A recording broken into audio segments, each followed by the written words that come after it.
ট্ৰেণ্ডিবুলছন দালালশ্বিপ চেনেলত আপোনালোক সকলোকে স্বাগতম জনাইছোঁ। নমস্কাৰ ফ্ৰেণ্ডছ, আজি আমি এইটো ভিডিঅ'ত এনেকুৱা কিছুমান ছেক্টৰ নাইবা এনেকুৱা কিছুমান কোম্পানী যিবোৰ কোম্পানীত মই লং টাৰ্মৰ কাৰণে ইনভেষ্ট কৰোঁ আৰু কিছুমান কোম্পানী যিবোৰ মই লং টাৰ্মৰ কাৰণে এভইড কৰোঁ, এই সকলো কথা এই ভিডিঅ'টোত বিতংভাৱে আলোচনা কৰিম। প্ৰথম মই যিবোৰ কোম্পানী মই লং টাৰ্মৰ কাৰণে এভইড কৰোঁ সেই কথাটো আপোনালোকক জনাম। কোম্পানী হুৱেৰ do not like to invest for long time. মোৰ প্ৰথম ক্ৰাইটেৰিয়াটো হ'ল যিবোৰ কোম্পানীত ডেপ্ট থাকে, যিবোৰ কোম্পানীত ধাৰ বহুত, সেই কোম্পানীবোৰ মই নৰ্মেলি লং টাৰ্মৰ কাৰণে চিলেক্ট নকৰোঁ। এই কোম্পানীবোৰত মই লং টাৰ্ম ইনভেষ্টমেণ্ট নকৰোঁ। কিন্তু কেতিয়াবা মই শ্বৰ্ট টাৰ্ম 15 days, 7 days বা 1 monthৰ কাৰণে ট্ৰেডিং সেই কোম্পানীবিলাকত কৰোঁ, কিন্তু লং টাৰ্ম সেই কোম্পানীবোৰ মই এভইড কৰোঁ। আৰু এইটো কওঁতে হয়তো মোৰ কেতিয়াবা ভাল কোম্পানী এটাও হাতৰ পৰা যাব পাৰে, কিন্তু তাত মোৰ কোনো আপত্তি নাই। কাৰণ নৰ্মেলি যিবোৰ কোম্পানীত ডেপ্ট থাকে সেইবোৰ কোম্পানী ইন জেনেৰেলাইজ আমি ক'ব পাৰোঁ যে লং টাৰ্মত সেই কোম্পানীবোৰে আপোনালোকক ভাল প্ৰফিট দিব নোৱাৰে। তাৰ ভিতৰত 2-এটা এক্সেপশ্যনেল থাকে, আৰু ষ্টক মাৰ্কেট অলমষ্ট 5,000-6,000 কোম্পানী আছে। আপোনাৰ হাতৰ পৰা 2-এটা কোম্পানী গ'লেও একো নহয় বুলি মই ভাবোঁ। কাৰণ প্ৰফিটেবল কোম্পানী যিবোৰ ধাৰত নাথাকে, যিবোৰ ডেপ্ট নাথাকে, তেনেকুৱা বহুত কোম্পানী আছে। তাৰ পৰা আপোনাক 20টা বা 25টা কোম্পানীহে লাগে। গতিকে আপুনি যিকোনো এটা বা তাৰ পৰা 20টা বা 25টা কোম্পানী আপুনি ডেপ্ট যাৰ ধাৰ নাথাকে তেনেকুৱা কোম্পানী চিলেক্ট কৰিব পাৰিব। নেক্সট ক্ৰাইটেৰিয়াটো হ'ল লছ মেকিং কোম্পানী। মই নৰ্মেলি লছ মেকিং কোম্পানীবোৰত লং টাৰ্ম ইনভেষ্টমেণ্ট নকৰোঁ। কাৰণ লছ মেকিং কোম্পানী আকৌ ডেপ্ট থকা কোম্পানীৰ নিচিনাকৈ লং টাৰ্মত জেনেৰেলি প্ৰফিট দিয়া দেখা নাযায়। এগেইন এক্সেপশ্যনেল থাকিব।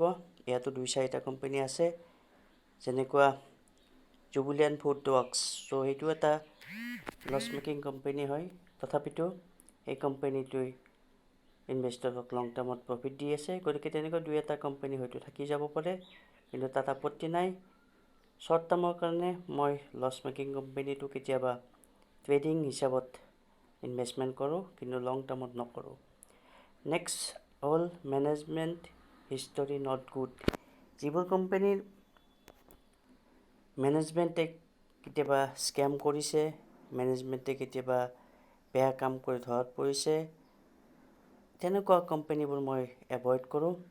কাৰণ যদি মেনেজমেণ্টে ভাল নহয়, তাত কেনেকৈ আমি পইচা ইনভেষ্ট কৰিম, তেনেকুৱা কোম্পানী কেনেকৈ ট্ৰাষ্ট কৰিম।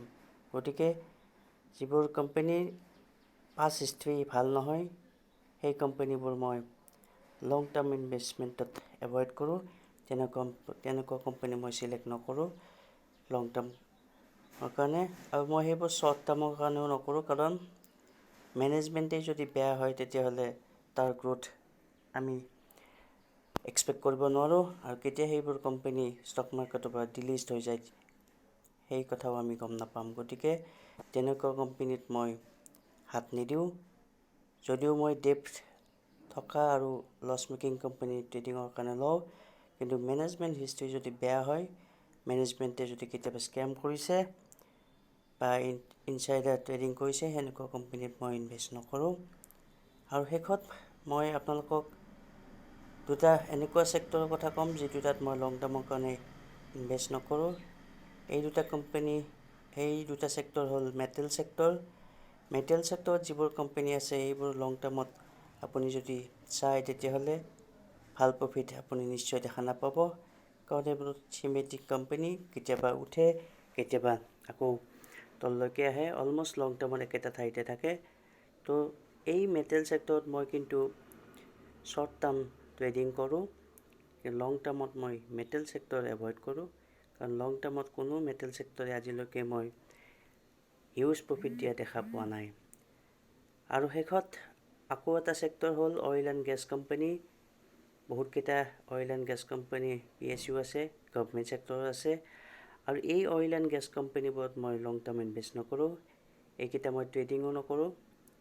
আৰু কেতিয়াবা শ্বৰ্ট টাৰ্ম ট্ৰেডিং 1 বা 2 ডেইজৰ কাৰণে হয়তো মই অইল কোম্পানীত ট্ৰেডিঙৰ কাৰণে লওঁ, কিন্তু লং টাৰ্মত এই দুটা ছেক্টৰ মই কেতিয়াও চিলেক্ট নকৰোঁ।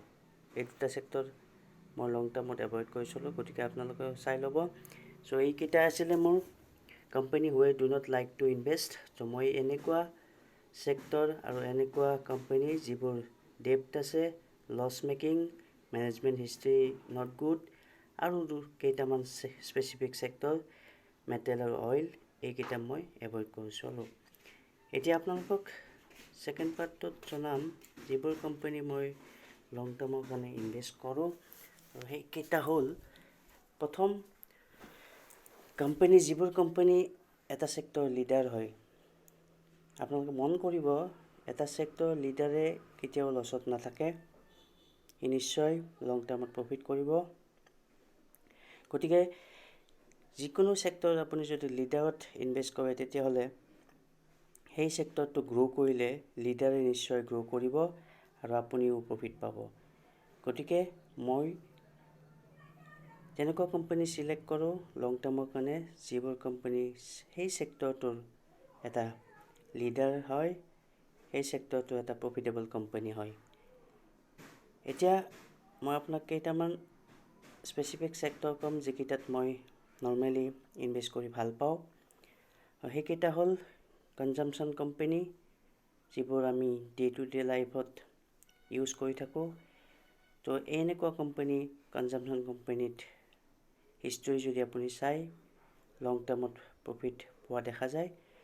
নেক্সট হ'ল IT ছেক্টৰ, যিটো আপোনালোকে জানে এটা গ্ৰ'য়িং ছেক্টৰ। চ' বহুত IT ছেক্টৰ অলৰেডি ইনভেষ্টেড হৈ আছে বহুতে, আৰু তেখেতসকলে নিশ্চয় প্ৰফিটো পাই আছে। গতিকে ময়ো IT ছেক্টৰত ইনভেষ্ট কৰি ভাল পাওঁ। নেক্সট ভাল পোৱা ছেক্টৰটো হ'ল ফাইনেন্সিয়েল কোম্পানীজ, বেংকিং কোম্পানীজ। এইবোৰ কোম্পানীত লং টাৰ্মত মই ইনভেষ্ট কৰি ভাল পাওঁ। এইবোৰ ফাইনেন্সিয়েল কোম্পানী এটা essential company. Without financial company stock market নাইবা আমাৰ ইকনমি গ্ৰ' কৰিব নোৱাৰিব। গতিকে ফাইনেন্সিয়েল কোম্পানী গ্ৰ' কৰিলেহে ইকনমি গ্ৰ' কৰিব। গতিকে ফাইনেন্সিয়েল কোম্পানীত মই লং টাৰ্মৰ কাৰণে ইনভেষ্ট কৰি ভাল পাওঁ। নেক্সট হ'ল FMCG। FMCG এটা যদিও অকণমান শ্ল' গ্ৰ'থৰ কোম্পানী, তাৰ ভিতৰত মই অকণমান ফাষ্ট য'ত দেখা পাওঁ লিডাৰ ষ্টক চিলেক্ট কৰোঁ। FMCG সকলো ষ্টকতে মই ইনভেষ্ট নকৰোঁ, অনলি লিডাৰত ইনভেষ্ট কৰোঁ, যিটো লং টাৰ্মত ভাল প্ৰফিট দিব বুলি মই ভাবোঁ। আৰু শেষৰ ভাল পোৱা কোম্পানীটো হ'ল, ছেক্টৰটো হ'ল কেমিকেল কোম্পানীজ। কেমিকেল কোম্পানী বহুত আছে ষ্টক মাৰ্কেটত, তাৰ ভিতৰত যিবোৰ লিডাৰ কোম্পানী হয়, সেই কোম্পানীবোৰত মই ইনভেষ্ট কৰিবলৈ যত্ন কৰোঁ। কাৰণ কেমিকেল কোম্পানীবোৰ মেক্সিমাম আদাৰ ছেক্টৰবোৰত ইউজ হয়, যেনেকুৱা কাৰত ইউজ হয়, FMCGটো ইউজ হয়, সকলোতে কেমিকেল ইউজ হয়। আৰু এই কেমিকেল ছেক্টৰত যদি আপুনি লং টাৰ্মৰ কাৰণে ইনভেষ্ট কৰে, মই ভাবোঁ আপুনি নিশ্চয় গ্ৰ'থ পাব আৰু প্ৰফিট পাব। চ' এইকেইটা আছিলে মোৰ ভাল লগা ছেক্টৰ বা ভাল লগা কোম্পানী য'ত মই ইনভেষ্ট কৰি ভাল পাওঁ। আৰু ইয়াৰ আগতেই মই কৈছোঁ যিবোৰ কোম্পানী মই এভইড কৰোঁ। গতিকে আপোনালোকে যদি এই ভিডিঅ'টো শেষলৈকে চাইছে, তেতিয়াহ'লে মই ভাবোঁ আপোনালোকেও কিছু এটা আইডিয়া পাব যে কোনবোৰ কোম্পানী এভইড কৰিব লাগে আৰু কোনবোৰ কোম্পানী আপুনি চিলেক্ট কৰিব লাগে লং টাৰ্ম ইনভেষ্টমেণ্টৰ কাৰণে। যদি আমাৰ চেনেল টেণ্ডিবলছন ডালাৰচিট প্ৰথমবাৰ চাইছে, তেতিয়াহ'লে চেনেলটো ছাবস্ক্ৰাইব কৰি দিব। আৰু যিসকলে আমাৰ চেনেল ফ'ল' কৰে, লাইক শ্বেয়াৰ কমেণ্ট কৰিব। আমি তেতিয়া উৎসাহিত হ'ম। ধন্যবাদ।